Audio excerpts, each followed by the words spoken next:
Well, it is an honor to be here. My 9-year-old son this morning, if I seem uncomfortable, it's because I'm normally in a locker room in sweats and a t-shirt. And so much so that when I left this morning, my son looked at me and said, "Dad, you're either going to a really cool meeting or you're getting a new job." And I said, "Son, I'm going to a really, really cool meeting." I am indeed honored to be here. It is like coming home. For me, my days at DCA are some of my greatest memories. I remember taking typing and Bible class with Miss Moss, and every day I use both of those skills. I had trig and physics with Mike Brown, and every day I try as hard as I can to never use those skills.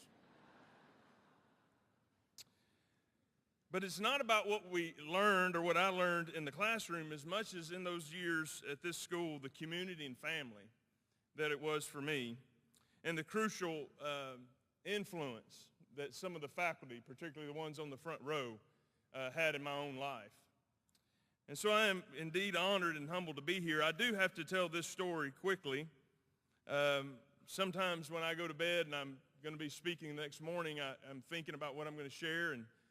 And this morning I woke up and I had remembered a dream that was just as clear as it could be, so I feel like I need to share it. In my dream, Coach Goodwin and Mike Brown are in there. I know for some of the students here that sounds more like a nightmare. But it's interesting, we're all three in heaven, which is probably shocking as well for a couple of those.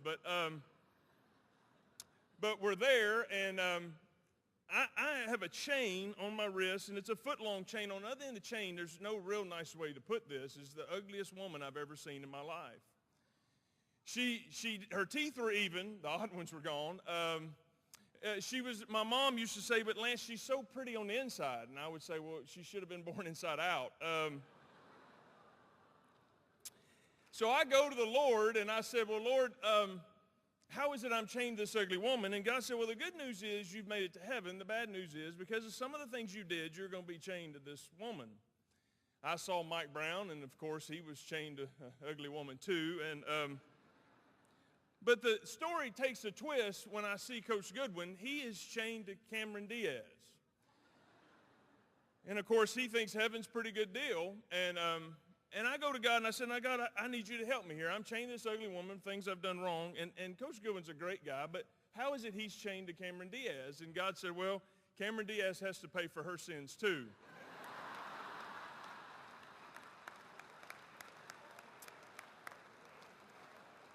Ladies and gentlemen, I am done. Thank you. The only reason I came was because of those hot August two-a-days that Coach Goodwin put me through so I could tell that story today. This is what you call redemption. But seriously, I want to share with you just a little bit because I work every day for the last 20 years with college students. And I've seen the product of many homes and many schools. And I thought today I would just share with you a few words of what I've seen and what I've observed. Because what my job is actually every day is I take athletes who show up and try to help them navigate some water they've never been in before. At Vanderbilt, we talk about anchors a lot. We talk about anchoring down. Most folks don't know what that means, but we're not sure where Rocky Top is either. So, but we talk a lot about being anchors, and I'm not much of a sailor, but I have certainly helped some, I think, navigate some waters that were pretty choppy and crazy. And what I have learned as you navigate life is that you do need something very strong to hold on to when storms come. And I have seen many that have grabbed hold of what I call floating anchors that our world offers. They look stable maybe, or at least our world sells them as being stable, but they're what I call a floating anchor. There are things like alcohol and sexual relationships. There's this word I deal with every day with athletes of entitlement. There's words like money and success and pride. And they're all floating anchors. They look like they might be able to hold you, but the reality is they're at the whim of the waves as much as you are when life starts crashing in. An anchor is defined as something that's very competent. It will hold. You will never hear anybody say, "My anchor broke," or "I bent my anchor." It is something that is very stable.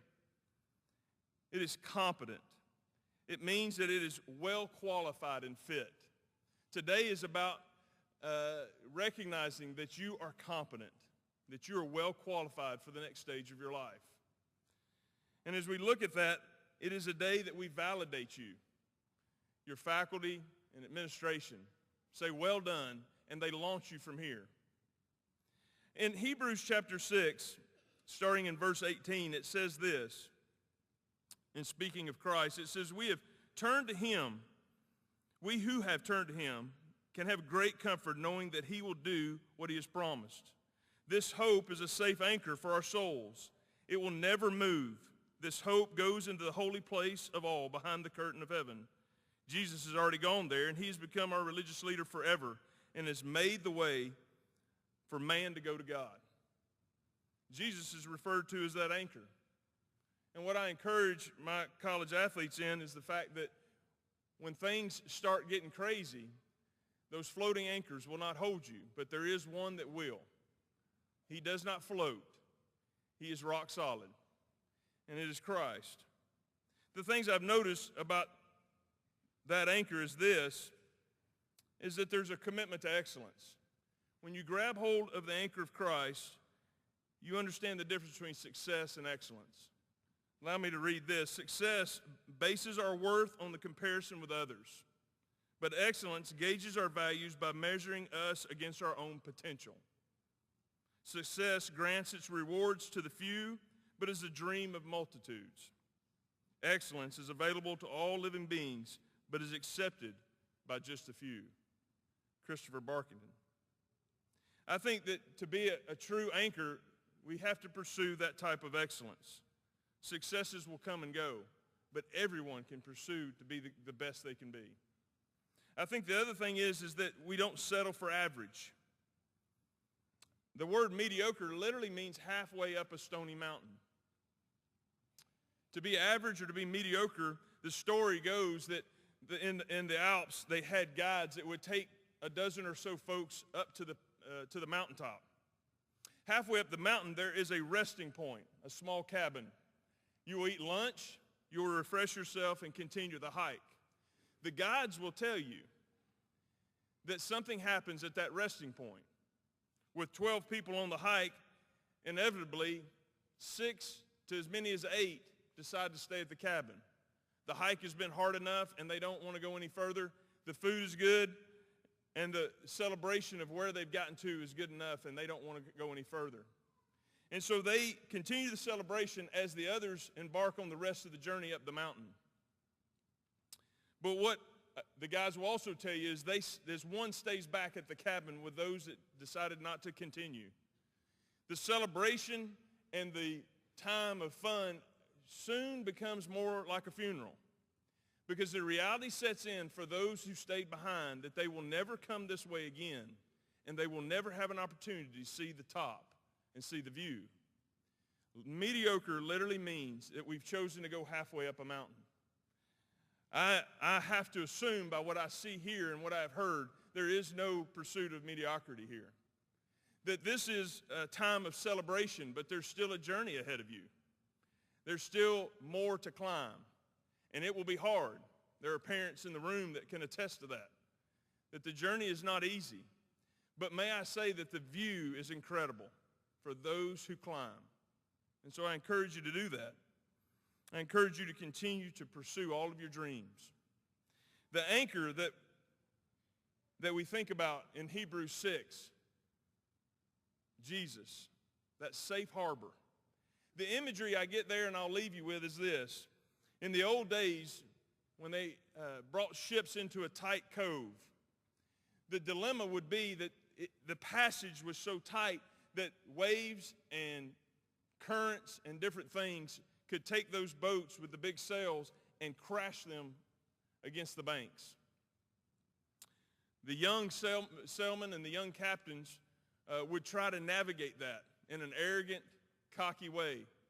And you would see the shrapnel of their ships wash up on shore. But the old guys had a trick. They would drop a safety boat.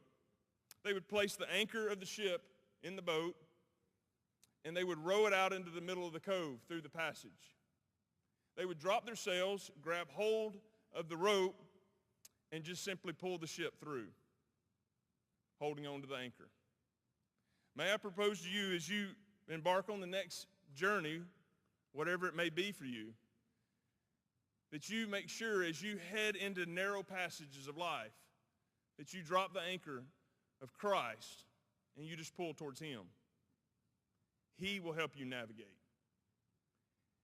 It is not up to you. It is up to him. He has gifted you. He's given you great blessings of a loving family and a great institution to graduate from. But at the end of the day, your personal relationship with Jesus Christ will be what gets you through. Take it from an old man who's been right where you're sitting. And so grab hold of that anchor and trust it. Pursue excellence and keep climbing. Don't be content with halfway up the mountain. Thank you.